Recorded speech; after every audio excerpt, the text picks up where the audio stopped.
কষ্ট করে টাইপ করার দিন শেষ। আপনার হাতে যদি এরকম কোনো ডকুমেন্ট থাকে যা দেখে দেখে টাইপ করতে আপনার অনেক সময় লেগে যাবে, এমনকি আপনার ডকুমেন্টটি যদি হাতের লেখা ডকুমেন্ট হয়ে থাকে, তবুও মাত্র 1 মিনিটেই পুরো লেখাটিকে বিজয় ক্লাসিকে কনভার্ট করে নিতে পারবেন। আসসালামু আলাইকুম।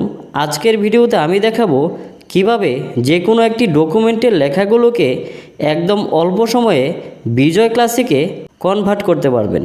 চমৎকার এই কাজটি চলুন দেখে নেওয়া যাক।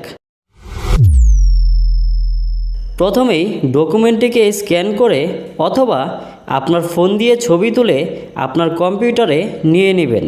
তারপর চলে যাবেন আপনার ক্রোম ব্রাউজারে যাওয়ার পর এখানে দেখুন গুগল লেন্সের একটি অপশন দেখাচ্ছে। এখানে সার্চ বাই ইমেজ এটিতে ক্লিক করে দিবেন। তারপর এখানে দেখুন আপলোড এ ফাইল, এটিতে ক্লিক করে দিবেন। তারপর এখান থেকে আপনার ইমেজটি আপলোড করে নেবেন। ইমেজটি আপলোড হয়ে গেলে এখানে দেখুন ছবিটি স্ক্যান হয়ে গেছে। এবার ছবিটির উপর একটি ক্লিক করে দিবেন। তারপর এখান থেকে সিলেক্ট অল, এটিতে ক্লিক করে লেখাগুলো সিলেক্ট করে নেবেন। তারপর কপি, এটিতে ক্লিক করে লেখাগুলো কপি করে নেবেন। লেখাগুলো কপি করার পর মাইক্রোসফট ওয়ার্ডটি ওপেন করে নেবেন এবং কপি করা লেখাগুলো এখানে পেস্ট করে দিবেন। দেখুন লেখাগুলো চলে আসছে। তবে প্রবলেম হলো লেখাগুলো বিজয় ইউনিকোড ফরম্যাটে রয়েছে। লেখাগুলোকে সতনী এমজে অর্থাৎ বিজয় ক্লাসিক করার জন্য এখান থেকে লেখাগুলো সিলেক্ট করে কপি করে নিব।